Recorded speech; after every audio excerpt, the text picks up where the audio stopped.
स्वागत है दोस्तों आप सबका। आज की इस वीडियो में हम बात करने जा रहे हैं कक्षा 11 के राजनीति विज्ञान का अध्याय 2 भारतीय संविधान में अधिकार।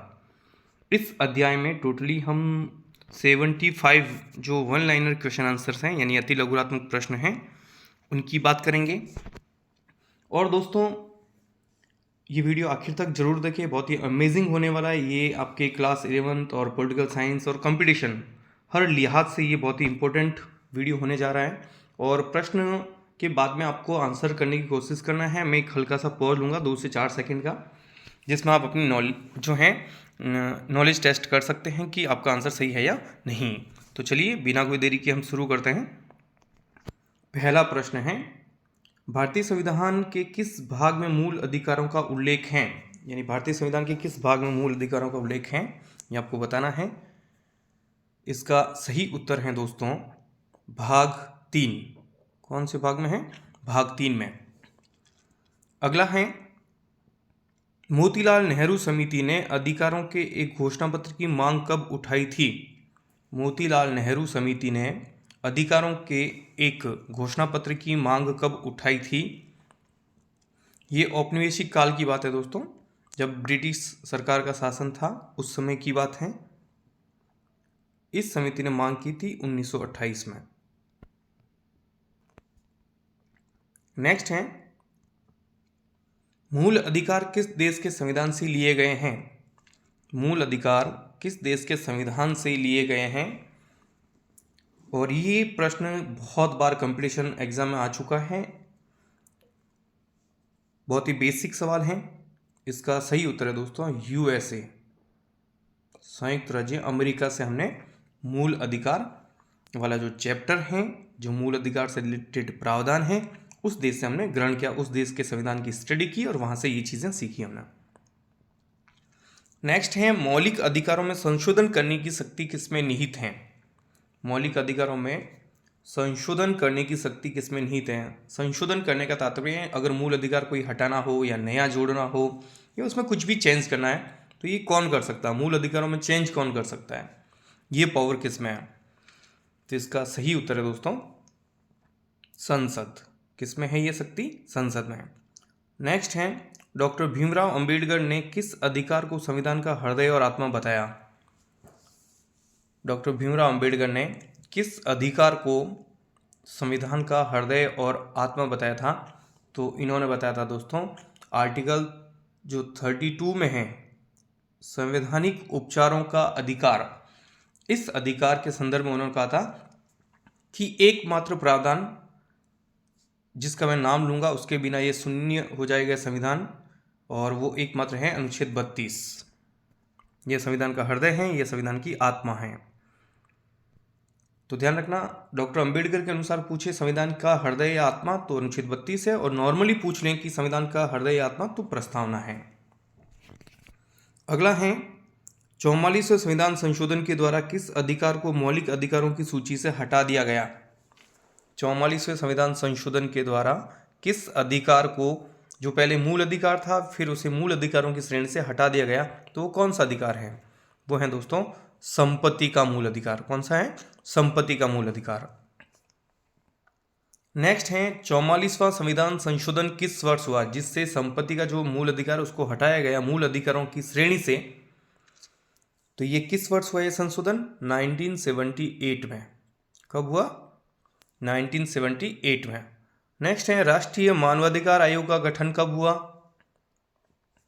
राष्ट्रीय मानवाधिकार आयोग का गठन हुआ है दोस्तों।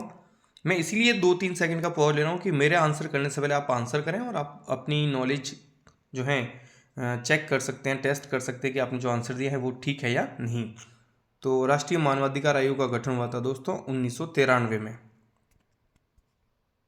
नेक्स्ट है, भारत में मूल अधिकारों का संरक्षक कौन है?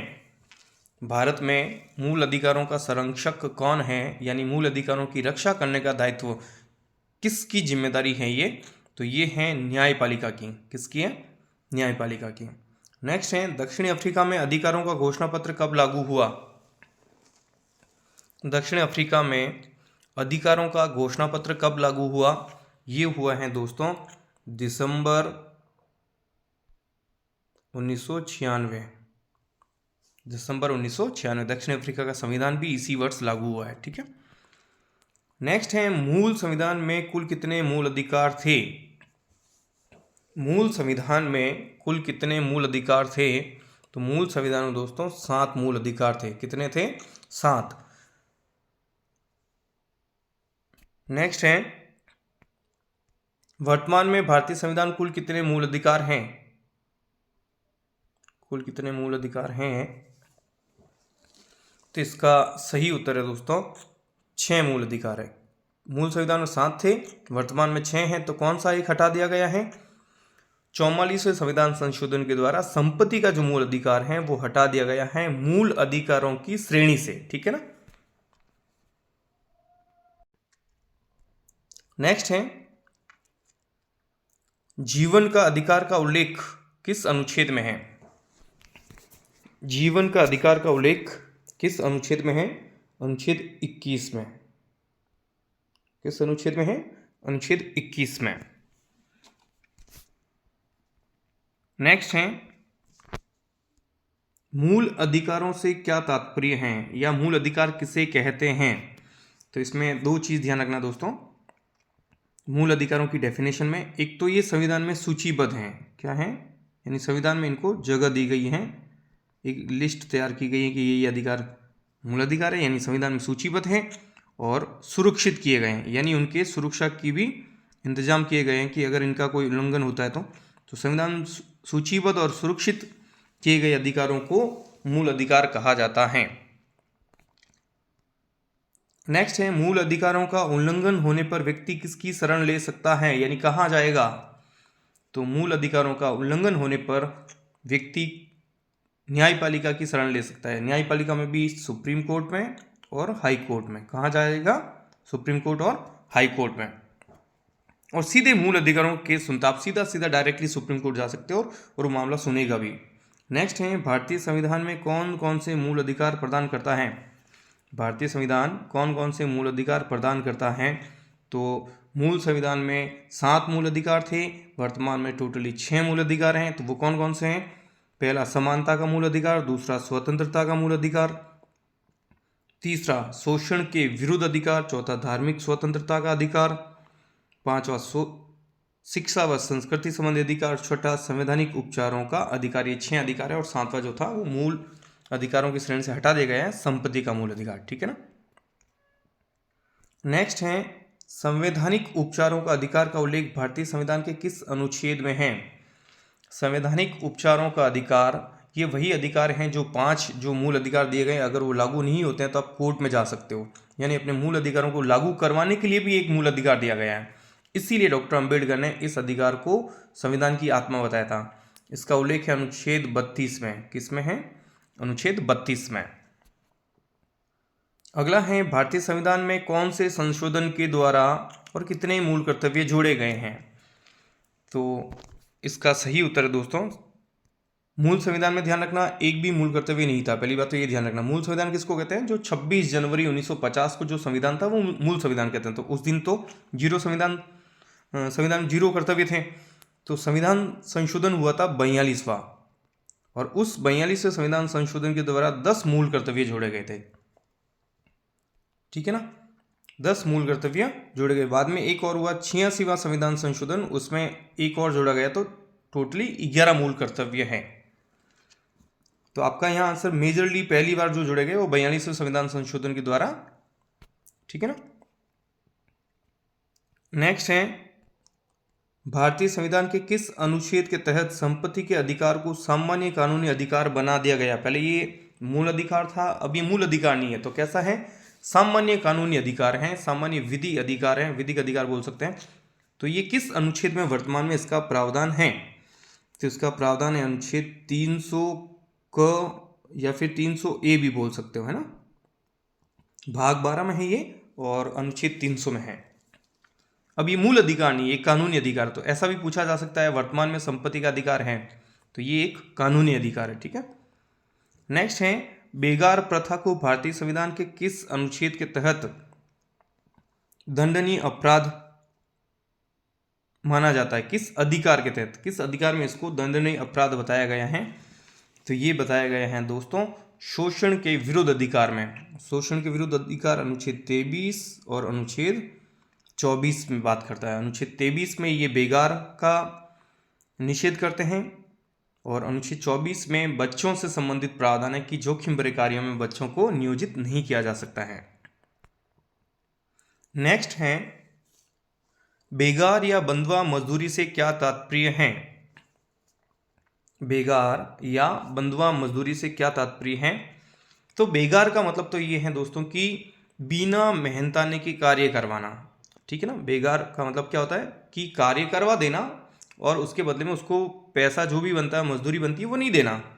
तो बिना मेहनताने के कार्य करना। और दूसरा एक बंधुआ मजदूरी में ये भी हो सकता है इन दोनों में कि सरकार द्वारा जो न्यूनतम मजदूरी तय होती है वो नहीं देना या जबरन कार्य लेना। व्यक्ति कार्य करना नहीं चाह रहा लेकिन उसको जबरदस्ती उससे कार्य करवाया जा रहा है। ये तीनों चीज़ें आती है इसमें, यानी बिना मेहनताने के कार्य करना, निर्धारित जो मजदूरी है उससे कम देना और जबरदस्ती कार्य करवाना। ये तीनों बेगार या बंधुआ मजदूरी के अधीन आते हैं।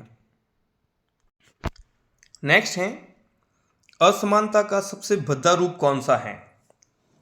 असमानता का सबसे कुरूप या भद्दा रूप कौन सा है? तो ये है छुआछूत की प्रथा या अस्पृश्यता, जिसको बोल सकते हैं अस्पृश्यता, ठीक है ना, अनटचेबिलिटी। नेक्स्ट है अस्पृश्यता का अंत किस अनुच्छेद के तहत किया गया है? तो अस्पृश्यता का अंत किया गया है दोस्तों अनुच्छेद 17 के अधीन। किस अनुच्छेद के तहत? कि किसी भी रूप में छुआछूत एक दंडनीय अपराध होगा, ठीक है ना। नेक्स्ट है छुआछूत की प्रथा को संविधान के किस अधिकार के द्वारा समाप्त किया गया है? छुआछूत की प्रथा को संविधान के किस अधिकार के द्वारा समाप्त किया गया है? तो ये किया गया है समानता के अधिकार के द्वारा। समानता का अधिकार अनुच्छेद 14 से लेकर अनुच्छेद 18 तक के हैं। तो उसमें से अनुच्छेद जो 17 है वो छुआछूत की प्रथा का निषेध करता है। नेक्स्ट है पुलिस द्वारा गिरफ्तार व्यक्ति को निकटतम न्यायाधीश के समक्ष कितनी अवधि के अंतर्गत पेश करना चाहिए? तो इसका सही उत्तर है दोस्तों 24 घंटे। हालांकि 24 घंटे में ध्यान रखना लाने और ले जाने का समय इसमें काउंट नहीं होता है। 24 घंटे के अंदर अंदर किसी भी हिरासत में लिए गए व्यक्ति को निकटतम न्यायाधीश उसके समक्ष पेश करना अनिवार्य है। ये मूल अधिकार है कि आप, और ये न्यायालय तय करेगा कि बंदी बनाए गए व्यक्ति को ये कानून के तहत सही है या नहीं है। सही नहीं है तो उसको फ्री कर दिया जाता है और सही है तो फिर आगे की कार्रवाई के लिए उसे हिरासत में भेज दिया जाता है। यानी कुल मिला के ये मनमानी जो गिरफ्तारी है उसको रोकने का एक तरीका है। फिर है निवारक नज़रबंदी। निवारक नज़रबंदी से क्या तात्पर्य है? तो निवारक नज़रबंदी से तात्पर्य है दोस्तों कि जब कोई व्यक्ति अपराध करने वाला हो या अपराध करने की आशंका हो तो उसे अपराध करने से रोकने के लिए उसे हिरासत में लेना या उसे कैद करना, ताकि वो अपराध नहीं कर सकें। ऐसा तो है नहीं कि हमें पता चल जाए कि अपराध करने वाला है और उसको अपराध करने का वेट किया जाए कि भाई अभी तो इसने कानून तोड़ा नहीं है, कुछ है ना, अपराध किया नहीं, अपराध करने के बाद अरेस्ट करेंगे, ऐसा नहीं है। अगर अंदेशा हो तो कि ये अपराध करने जा रहा है तो उसको अपराध से रोकने के लिए उसको जो अरेस्ट करते हैं उसको बोलते हैं निवारक नज़रबंदी। अगला है निवारक नज़रबंदी की अधिकतम अवधि क्या है, यानी कितने टाइम तक किसी व्यक्ति को इस आधार पर जेल में रखा जा सकता है कि वो भविष्य में कोई अपराध कर सकता है। तो इसकी जो अवधि है दोस्तों 3 माह। कितनी है? 3 महीने। नेक्स्ट है समानता के अधिकार से क्या तात्पर्य है? समानता के अधिकार से क्या तात्पर्य है? भारतीय संविधान में जो पहला ही मूल अधिकार है वो समानता का अधिकार है। इसको समता का अधिकार भी बोलते हैं, ठीक है ना, राइट टू इक्वेलिटी। तो इसका क्या तात्पर्य है? तो समानता के अधिकार का मतलब है दोस्तों प्रत्येक प्रकार की असमानता और भेदभाव का निषेध, यानी किसी प्रकार का कोई असमानता नहीं हो, किसी प्रकार का जो भेदभाव नहीं हो, यही समानता है, ठीक है ना। नेक्स्ट है PUCL का पूरा नाम बताइए। PUCL का पूरा नाम बताइए। तो इसका सही उत्तर है दोस्तों PUCL का people's union for civil liberties. People's union for civil liberties. Next है PUDR का पूरा नाम बताइए। PUDR, ये मानव अधिकारों के लिए काम करने वाली संस्थाएं हैं दोस्तों, दोनों ही। PUDR का पूरा नाम है दोस्तों people's union for democratic rights, people's union for democratic rights. Next है धर्म, आस्था, प्रार्थना की आज़ादी किस अधिकार के अधीन आते हैं? धर्म की स्वतंत्रता, आस्था, आप किसी भी जो पंथ हैं, धर्म है, उसमें आस्था रख सकते हैं, आपको अपनी प्रार्थना करने की आज़ादी है। ये सारे जो प्रावधान हैं किस अधिकार में दिए गए हैं? तो इसका सही उत्तर है दोस्तों धार्मिक स्वतंत्रता का अधिकार। कहाँ पे है ये प्रावधान? धार्मिक स्वतंत्रता का अधिकार का प्रावधान अनुच्छेद 25 से लेके अनुच्छेद 28 तक है, ठीक है ना। नेक्स्ट है अधीनस्थ अदालतों द्वारा अपने अधिकार क्षेत्र का अतिक्रमण कर मुकदमे की सुनवाई करने पर ऊपर की अदालतों द्वारा उन्हें रोकने के लिए दिया गया आदेश क्या कहलाता है? ये आपको बताना है। अधीनस्थ अदालतों द्वारा अपने अधिकार क्षेत्र का अतिक्रमण कर मुकदमे की सुनवाई करने पर ऊपर की जो अदालतें द्वारा उन्हें रोकने के लिए दिया गया आदेश कहलाता है दोस्तों निषेध आदेश। निषेध आदेश का मतलब है जो भी आप काम कर रहे हो वो उन्हें आप रोक दीजिएगा, तुरंत रोक दो, क्योंकि ये आपका कानूनी क्षेत्र नहीं है, ये काम आपका नहीं है, ठीक है ना। तो इसको बोलते हैं निषेध आदेश। नेक्स्ट है दक्षिणी अफ्रीका में संविधान कब लागू हुआ? तो दक्षिणी अफ्रीका में संविधान लागू हुआ है दोस्तों 1996 में। नेक्स्ट है मौलिक अधिकारों को लागू करने के लिए सर्वोच्च न्यायालय किस अनुच्छेद के तहत रिट जारी कर सकता है या जारी करता है? तो ध्यान रखना दोस्तों, हाई कोर्ट भी रिट जारी कर सकता है और सुप्रीम कोर्ट भी रिट जारी कर सकता है। आपके अगर मूल अधिकारों का उल्लंघन हो तो आप हाई कोर्ट भी जा सकते हो, आप सुप्रीम कोर्ट भी जा सकते हो। अगर सुप्रीम कोर्ट जाते हो तो सुप्रीम कोर्ट 5 प्रकार के जो हैं आदेश जारी कर सकता है, उन्हें हम रिट बोलते हैं। तो वो किस अनुच्छेद के तहत करता है? तो इसका सही उत्तर है दोस्तों अनुच्छेद 32। सुप्रीम कोर्ट किस अनुच्छेद के तहत रिट जारी कर सकता है मूल अधिकारों के लिए?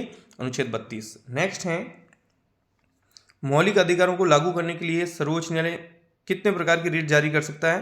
तो इसका उत्तर है 5, हमने अभी डिस्कस किया है। नेक्स्ट है उच्च न्यायालय किस अनुच्छेद के तहत रिट जारी कर सकता है? उच्च न्यायालय किस अनुच्छेद के तहत? तो ये है अनुच्छेद 226।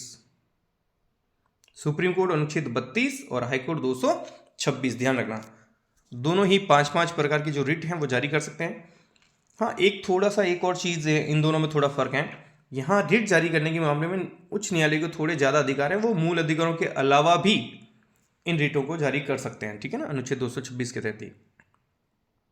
नेक्स्ट है मूल अधिकारों की रक्षा हेतु न्यायपालिका द्वारा जारी रिट कौन कौन सी है? जो ये 5 प्रकार की रिट है, 5 रिट है, वो कौन कौन सी है दोस्तों? तो उनमें है बंदी प्रत्यक्षीकरण, परमादेश, निषेधादेश, अधिकार प्रच्छा और उत्प्रेषण रिट, ठीक है ना। बंदी प्रत्यक्षीकरण, परमादेश, निषेधादेश, अधिकार प्रच्छा और उत्प्रेषण रिट, ये 5 प्रकार की रिट जारी करते हैं। नेक्स्ट है सार्वजनिक पदाधिकारी द्वारा कानूनी और संवैधानिक दायित्वों का पालन न करने पर न्यायालय द्वारा जारी किया जाने वाला आदेश क्या कहलाता है? अगर कोई अधिकारी काम नहीं कर रहा है, ठीक है ना, तो उसको काम करने के लिए जो आदेश कोर्ट देगा उसको बोलते हैं परमादेश, परम आदेश, कार्य करने के लिए कि भाई काम क्यों नहीं करो, आप काम करो अपना, ठीक है ना। तो इस तरह का आदेश को बोलते हैं परमादेश। नेक्स्ट है नीति निर्देशक तत्वों की प्रकृति कैसी है? नीति निर्देशक तत्वों की प्रकृति कैसी है? तो नीति निर्देशक तत्वों की प्रकृति है दोस्तों वाद योग्य नहीं है, वाद योग्य नहीं है। क्या मतलब है इसका वाद योग्य नहीं है का मतलब कि अगर नीति निर्देशक तत्व अगर सरकार या राज्य लागू नहीं करें तो आप कोर्ट में नहीं जा सकते हो, ठीक है ना। लेकिन भाग 3 है मूल अधिकार, वो वाद योग्य है, अगर वो आपको मूल अधिकार नहीं मिले तो आप कोर्ट में जा सकते हो, कोर्ट इसकी व्यवस्था करेंगे कि आपके मूल अधिकार आपको मिले। लेकिन नीति निर्देशक तत्व अगर लागू नहीं हो रहे तो आप कोर्ट में की शरण नहीं ले सकते हो या कोर्ट में नहीं जा सकते हो, ठीक है ना।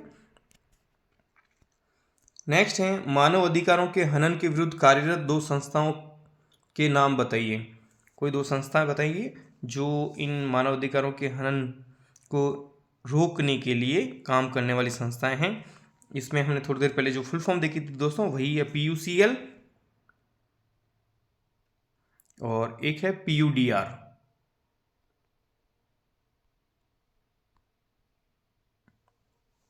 यानी people's union for civil liberties और people's union for democratic rights, ठीक है ना।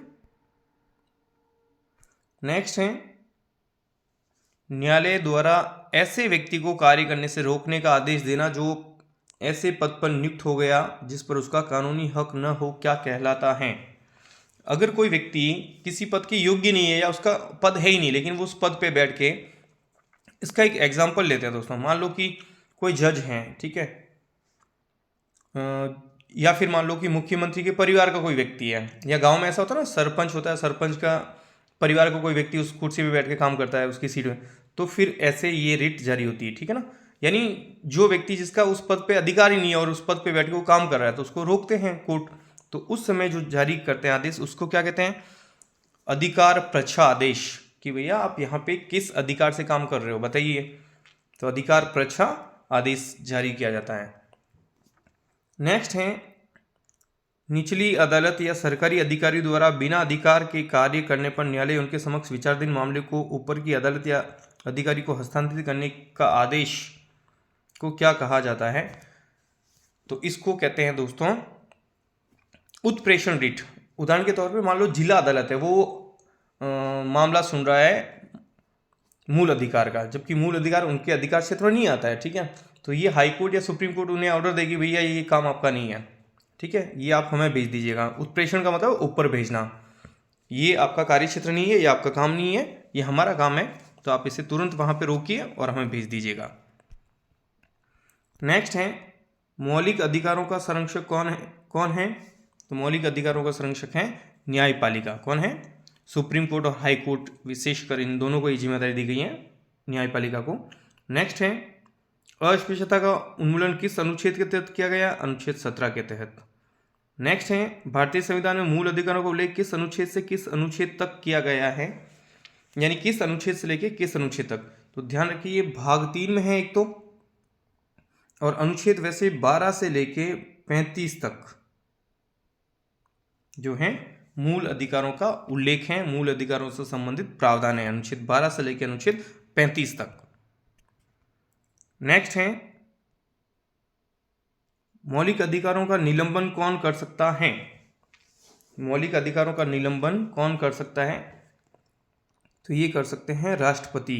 कौन कर सकते हैं, राष्ट्रपति।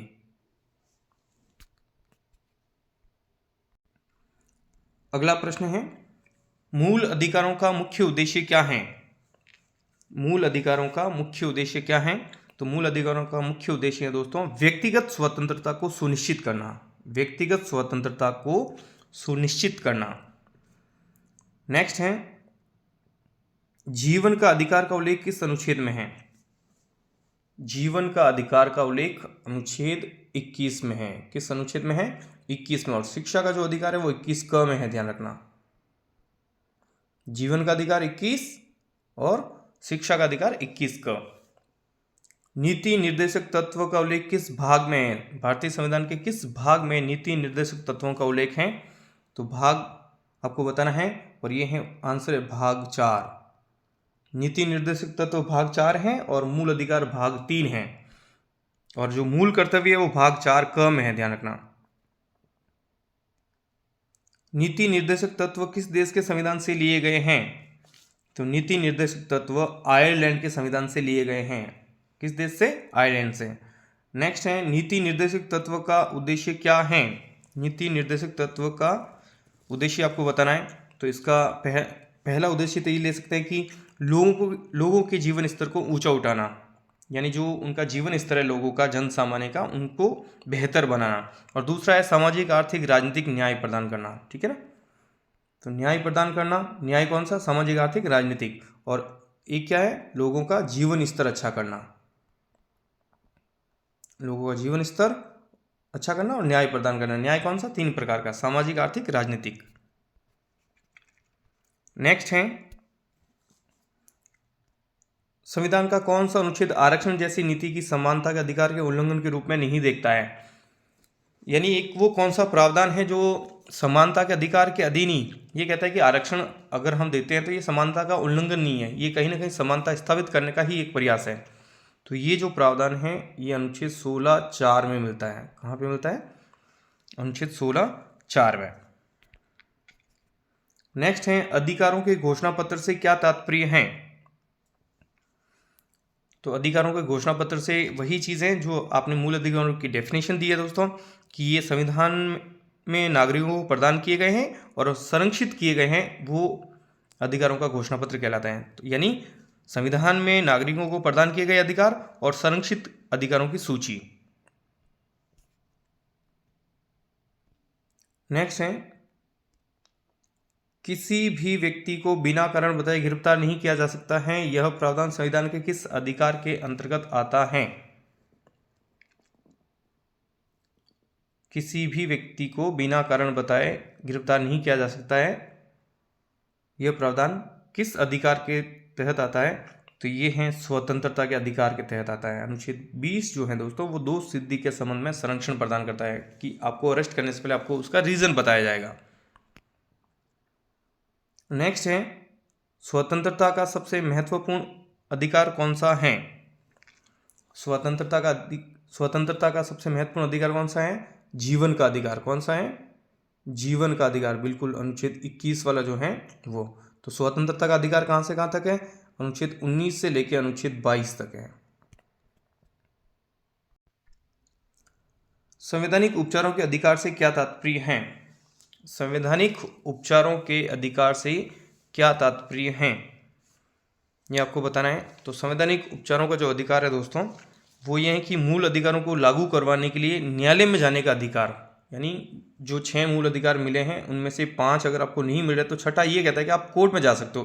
कोर्ट में जाने का अधिकार है ना, तो न्यायालय की शरण लेने का अधिकार है ताकि आप अपने मूल अधिकारों को लागू करवा सकते हो। नेक्स्ट है अल्पसंख्यक समूहों के लोगों को कोई दो सांस्कृतिक और शैक्षिक अधिकार लिखिए, कौन कौन से उनको। तो अल्पसंख्यक किससे कहते हैं? पहले तो जो संख्या में कम हो, जो भी आप बेस बनाते हो उस बेस पे, जैसे भाषा के आधार पर या धर्म के आधार पर जो संख्या में कम हो उन्हें अल्पसंख्यक कहते हैं। तो 2 अधिकार उनको कौन कौन से हैं? तो एक तो भाषा और संस्कृति के संरक्षण का अधिकार, क्योंकि वो उसी बेस पे वो अल्पसंख्यक होते हैं तो उनको अपनी भाषा अपनी संस्कृति को संरक्षण करने का अधिकार। और अगला है शैक्षणिक संस्थाएं स्थापित करने का अधिकार, और इनसे रिलेटेड जो है अनुच्छेद 29 और 30 में प्रावधान है। ठीक है ना। नेक्स्ट है किस मौलिक अधिकार को लोकतंत्र का प्रतीक माना जाता है? किस मौलिक अधिकार को लोकतंत्र का प्रतीक माना जाता है? तो इसका सही उत्तर है दोस्तों धार्मिक स्वतंत्रता का अधिकार। कौन सा है? धार्मिक स्वतंत्रता का अधिकार। और ये प्रश्न आपके लिए है दोस्तों, इसका आंसर आपको करना है, कमेंट सेक्शन में जाके बताना है कि कितने वर्ष से कम उम्र के बच्चों को कारखाने, खदान या जोखिमपूर्ण कार्य में नियोजित नहीं किया जा सकता है? कितने वर्ष से कम उम्र के बच्चों को कारखाने, खदान यानी माइनिंग में या जोखिमपूर्ण कार्य में नियोजित नहीं किया जा सकता है? इसका प्रावधान अनुच्छेद 24 में है, ध्यान रखना, बाल श्रम को रोकने हेतु। तो वो एज कितनी है, एज फैक्टर वो आपको बताना है कि कितने वर्ष से कम उम्र के बच्चों के लिए, है ना। नेक्स्ट है धर्म, आस्था, प्रार्थना की आजादी किस अधिकार के अंतर्गत आते हैं? तो ये आते हैं दोस्तों धार्मिक स्वतंत्रता के अधीन अनुच्छेद 25 में। ठीक है, धार्मिक स्वतंत्रता के अधिकार के तहत। नेक्स्ट है नीति निर्देशक तत्वों को नैतिक घोषणाएं क्यों कहा जाता है? नीति निर्देशक तत्वों को नैतिक घोषणाएं भाग 4 में है, अनुच्छेद 36 से अनुच्छेद 51 तक हैं, आयरलैंड से लिए गए। ठीक है ना। तो इनको नैतिक घोषणाएं क्यों कहते हैं? क्योंकि राज्य इन्हें लागू करने के लिए संवैधानिक रूप से बाध्य नहीं है, यानी राज्य जो है बाध्य नहीं है इनको नैतिक रूप से, संवैधानिक रूप से लागू करने के लिए, इसलिए महज इन्हें नैतिक घोषणाएं करार दी गई हैं। नेक्स्ट है भारत के संविधान में उल्लेखित कोई 2 नीति निर्देशक तत्वों के नाम बताइए।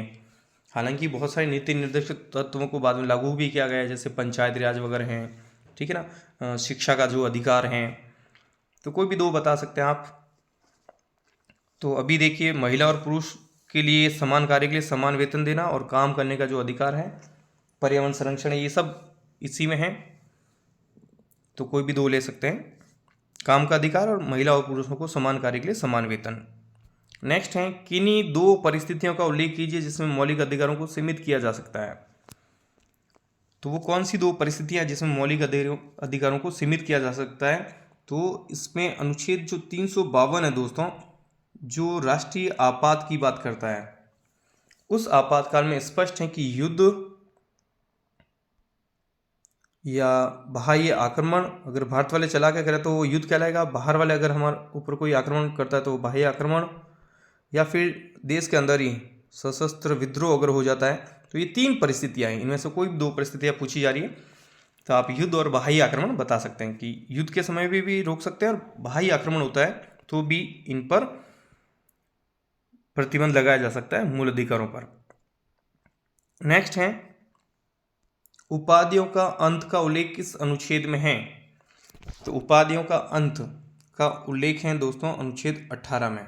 किस अनुच्छेद में है? अनुच्छेद 18 में। नेक्स्ट है, भारतीय संविधान में मौलिक अधिकारों को व्यवहार में लाने और उल्लंघन होने पर उसकी रक्षा का साधन कौन सा है? यानी आपको मौलिक अधिकार नहीं मिल रहे हैं या कोई लगातार उनका उल्लंघन कर रहे हैं आपके मौलिक अधिकारों का, तो आप कैसे इन अधिकारों को प्राप्त करेंगे? आपके पास में साधन क्या है?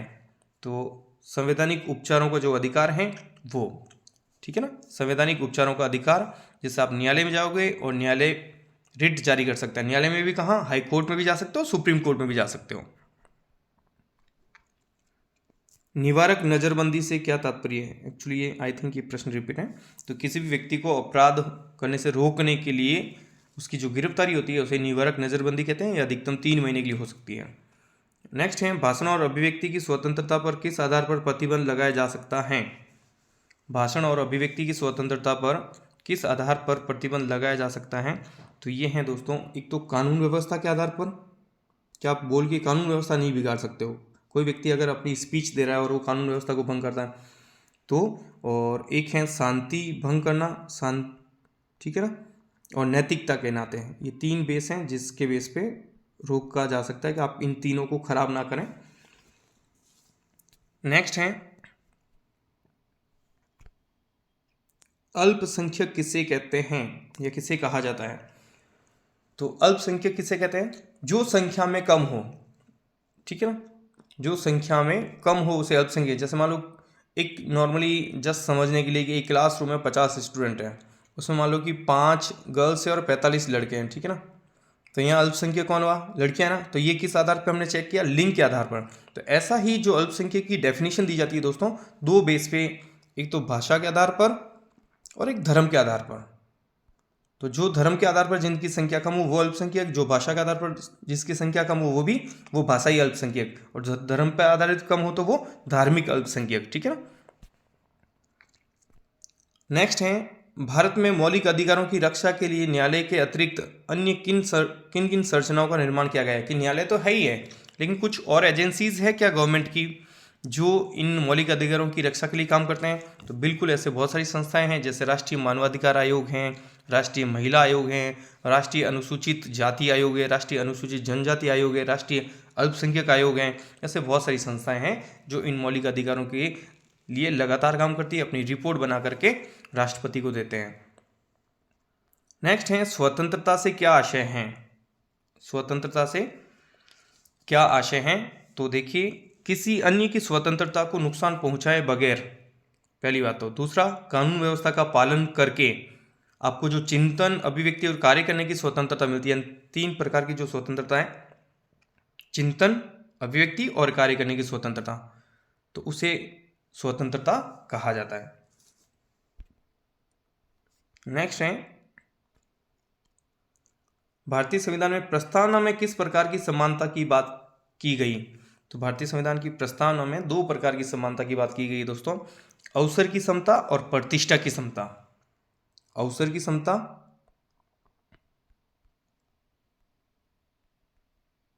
और प्रतिष्ठा की समता। नेक्स्ट है, क्या मौलिक अधिकार निरंकुश है या असीमित अधिकार है? मौलिक अधिकार, तो ध्यान रखना, मौलिक अधिकार असीमित नहीं है, निरंकुश नहीं है, इन पर युक्तियुक्त तरीके से प्रतिबंध लगाया जा सकता है, यानी औचित्यपूर्ण प्रतिबंध लगाया जा सकता है। नेक्स्ट है भारतीय संविधान में कुल कितने मूल कर्तव्य हैं, तो हमने पहले भी डिस्कशन किया है। मूल संविधान में नहीं थे, फिर 42वें संविधान संशोधन के द्वारा 10 जुड़े गए, बाद में एक और जोड़ा गया तो 11 है, ठीक है ना।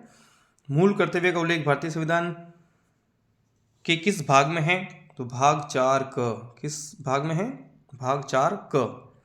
और व्यक्तिगत स्वतंत्रता का उल्लेख किस अनुच्छेद में है, व्यक्तिगत स्वतंत्रता का उल्लेख अनुच्छेद 19 में। किसमें है, अनुच्छेद 19 में।